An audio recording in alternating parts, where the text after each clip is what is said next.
Jacinto Aquili was a peacemaking Dominican priest who didn't like the Inquisition that his order ran. He was befriended by his old teacher, who had now been a Jesuit priest for 15 years. During their conversations in 1833, Jacinto got way more than he bargained for.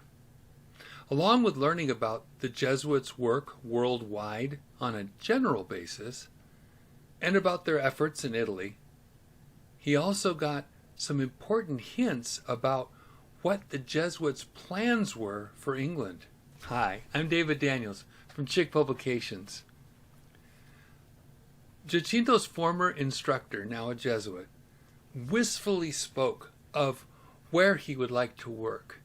I'll give you excerpts of what he said. Quote, "Generally, those who are sent into foreign countries are not allowed to return until they've signalized themselves in some praiseworthy manner. It is considered a great favor to be called to Rome, as it is also a heavy punishment to be banished from it. For my own part, I have many times requested to be sent to some foreign country, but I never could obtain my wish. To tell the truth, I should much prefer a mission to England. I differ from my brethren in that respect. Although a Roman, the air of Rome, and more particularly of the Vatican, is too heavy for my liking. My old friends have told me about how they could literally feel this thickness of evil spiritual forces in the air around the Vatican. Back to Jacinto. But tell me, I asked, what do the Jesuits do out of Italy? In France, for example, or in England? I do not suppose they employ themselves in the duty of education, the principal object of their foundation. For my part, I could never understand what business they could have, either in England or in the United States. Still, replied he, there are many in both those countries, and many more will follow. It is our desire and our hope to obtain the same influence in England that we have in Italy. Protestantism in that country already inclines greatly towards Catholicism, and will do so still more in proportion as the Jesuits gain ground there. Then Jacinto's Jesuit friend told him how Jesuits work in England. Our success is much impeded by other priests and monks who in their ignorant fanaticism imprudently attack the Protestants, and thus only strengthen their opposition to the Church of Rome. Here's the difference between a Jesuit and other Catholic priests. We, on the other hand, have the art of introducing ourselves among them without exciting attention, consequently, without creating suspicion or alarm. Apparently occupied with our own affairs, we appear to take no notice of other people. We readily associate with them, sit at their tables, and converse on general topics. We never oppose or contradict what they may advance. Do they talk of the Bible? We are ready to talk on the same subject. We always, however, have some strong arguments in reserve, for which most of them are not prepared. Scholastic doctrines which the Bible does not disavow, which are received with great willingness. Jesuits do not attack, they infiltrate.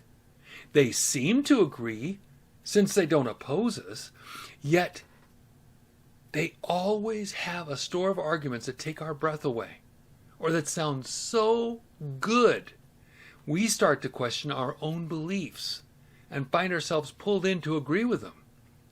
This happened to me at the Christian Light bookstore back in 1980. I'll read it from my book, Why They Changed the Bible, One World Bible for One World Religion. Compromise only goes one way.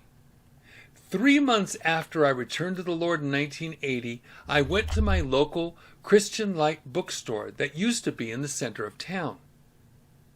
That day, standing at the end of the aisle, in the furthest corner of the bookstore, was clearly a Catholic priest.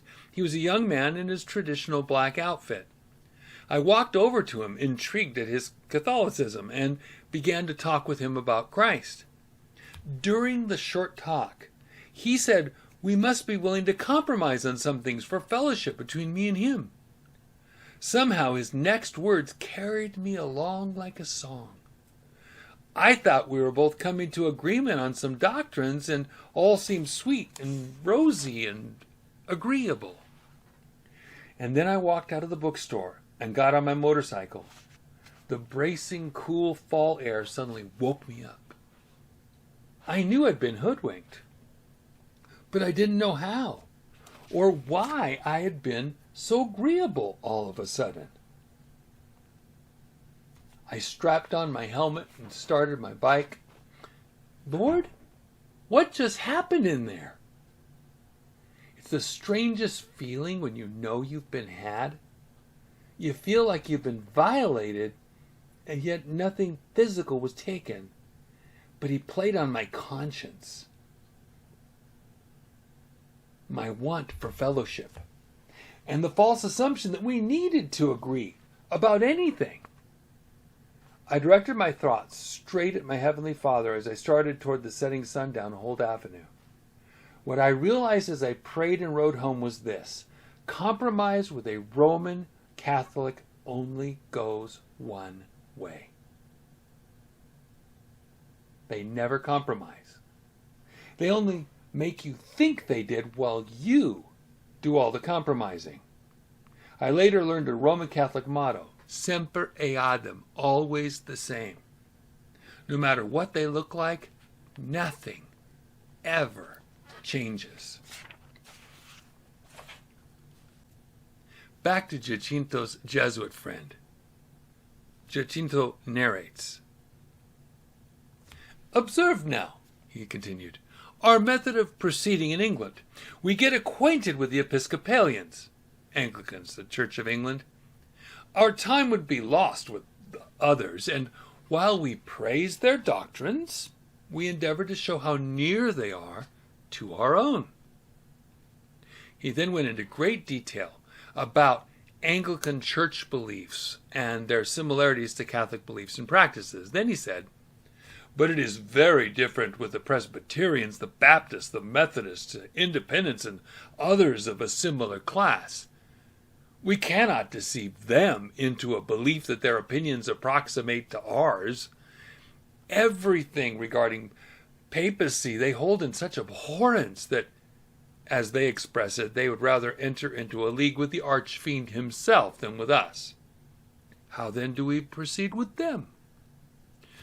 Our efforts are directed to sow enmity between them and the Episcopalians.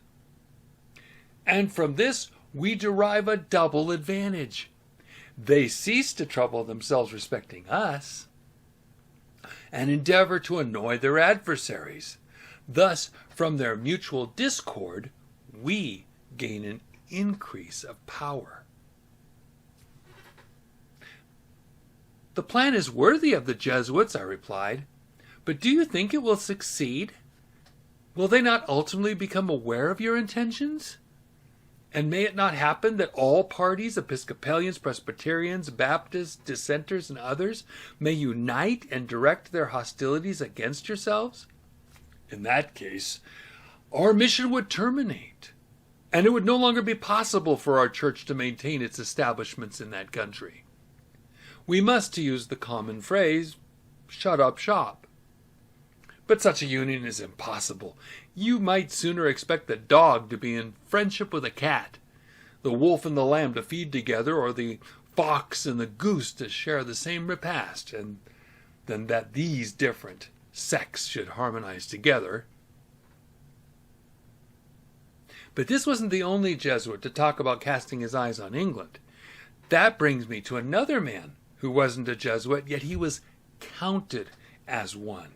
His name was Luigi Francesco de Sanctis, who was privy to a lot of priests' private information. Here's his own self-summary. Sometimes an author in his introduction wrote about himself as if he were another person. That's called third-person writing. Quote, "He is by birth a Roman, and lived for 22 years in a community of priests affiliated by the Jesuits, with whom he was on the most friendly terms. For 15 years he filled the office of confessor, and for 8 years was the priest of one of the principal parishes of Rome.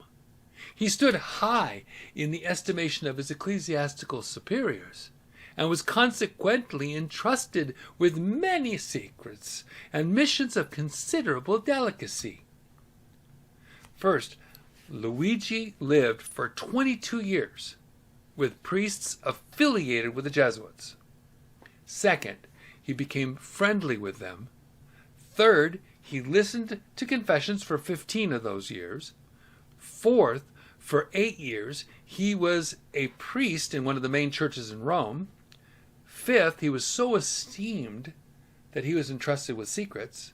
Sixth, he had to take care of very delicate issues among those priests.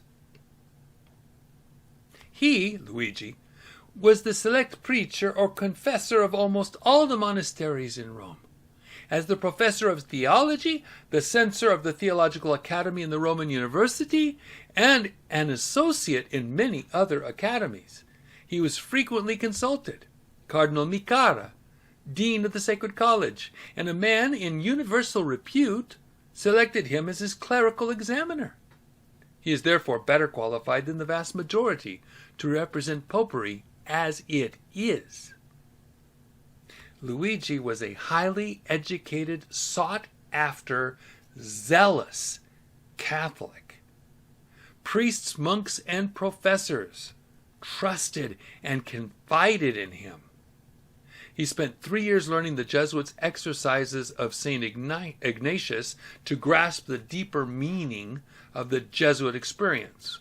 In fact, he learned it so well that he got the attention of the Jesuit general Jan-Philippe Rotan, who gave him his own special treatise on the exercises.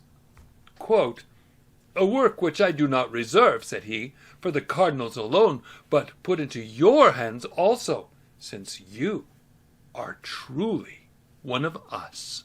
End quote. Remember Rotan?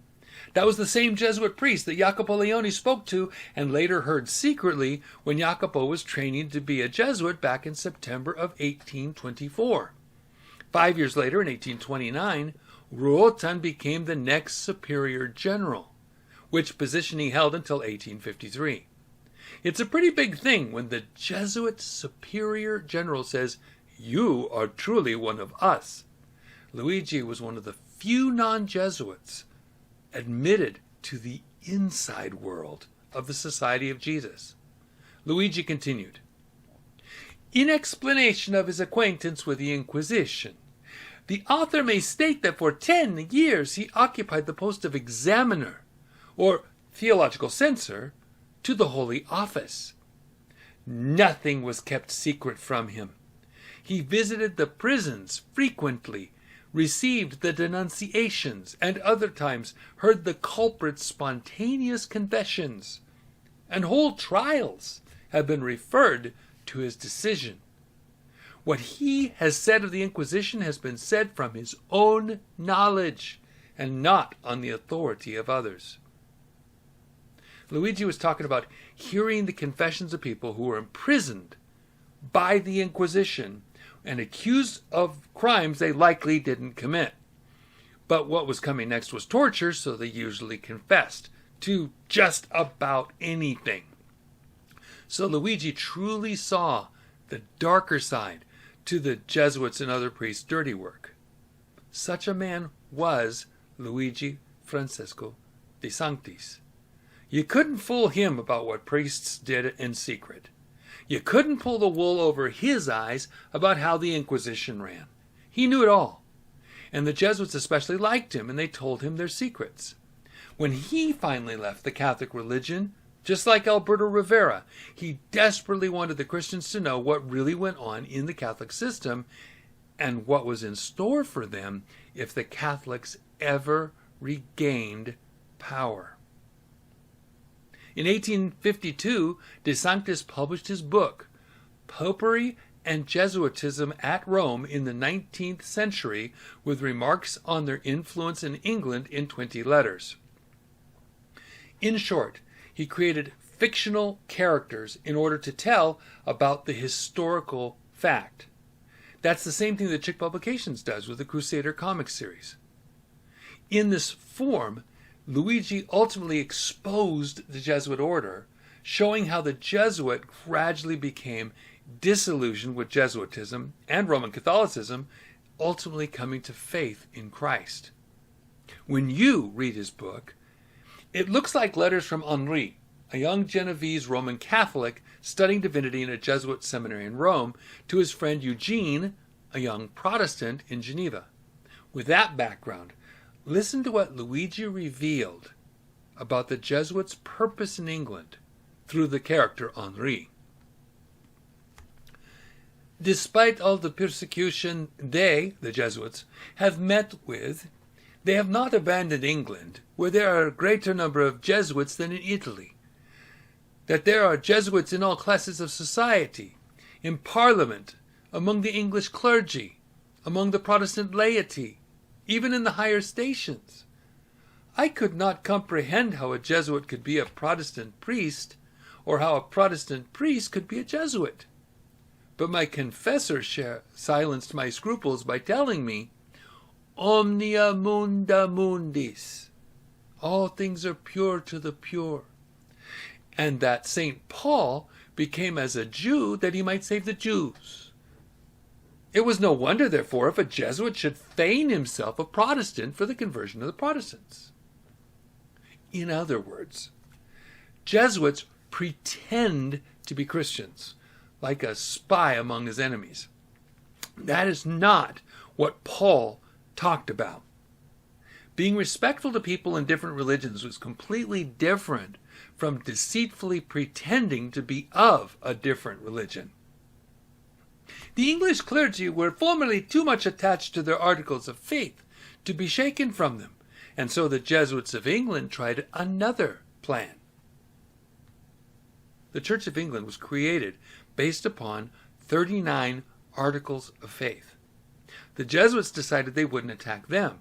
Instead, they did this, quote, to demonstrate from history and ecclesiastical antiquity the legitimacy of the usages of the English Church, whence, through the exertions of the Jesuits, concealed among its clergy, might arise a studious attention to Christian antiquity.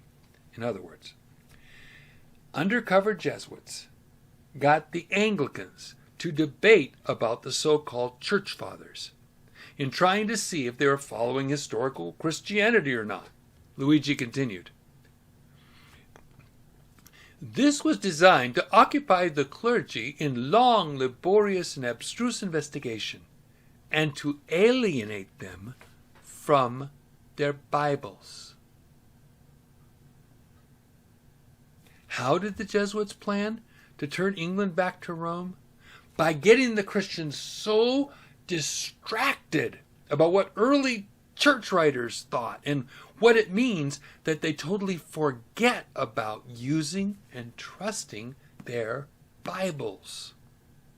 Question: how do you destroy the people of the book? Answer: by getting the people away from the book. The Jesuits didn't mind joining with Protestants and Baptists. They didn't mind letting Christians do most of the talking. But when they could, they would find doctrines that divide and let Christians fight among themselves. So they would turn their focus from the Scriptures and from their true enemy, the Roman whore of Babylon. Jesuits were glad to use any diversion that would keep Christians from focusing on the holy words of God in English, the King James Bible. Next, I'll show you some of the connections between the Jesuit order and the Protestant Bible societies from about 1805 to the present. Until then, God bless you and have a wonderful day.